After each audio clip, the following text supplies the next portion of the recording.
to the continuation of our Halloween special series of book club reviews, having a look at the first 5 novels in the Goosebumps series. In this episode, we're going to have a rather brief look at the second issue of Goosebumps titled Stay Out of the Basement.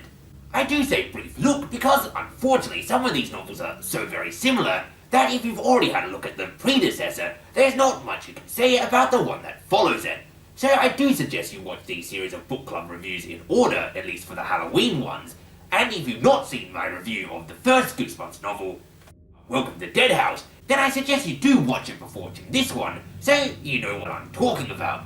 And so Stay Out of the Basement, issue 2 of Goosebumps, which rather shockingly follows 2 young children aged 11 and 12 who have very recently moved to a new place, and their parents are emotionally and physically distant. The main premise of the story is that the 2 main characters' father is a mad scientist who's very recently been fired from his job and is conducting weird and wonderful experiments in his basement, which he has ordered the children to stay out of, hence the title.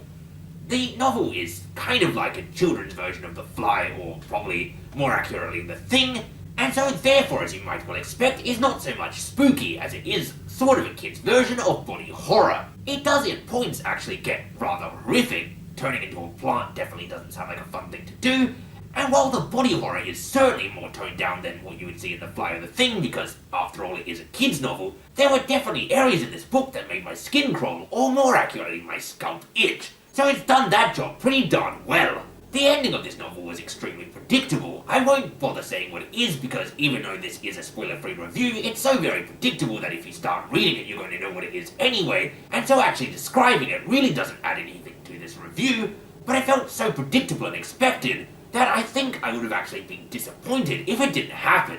It's sort of like biting into a chicken sandwich. Sometimes you just want chicken.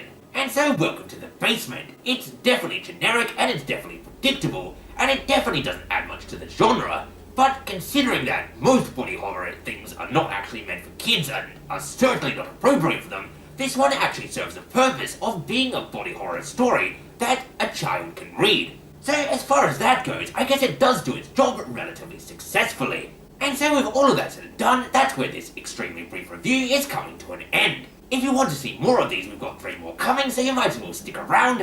And if spooky stuff is your thing, well, we've dedicated this season to it, so you'll be seeing more of that also. And so with all of that said and done, thanks for watching, and until next time, I have been and still am Grim Grindle.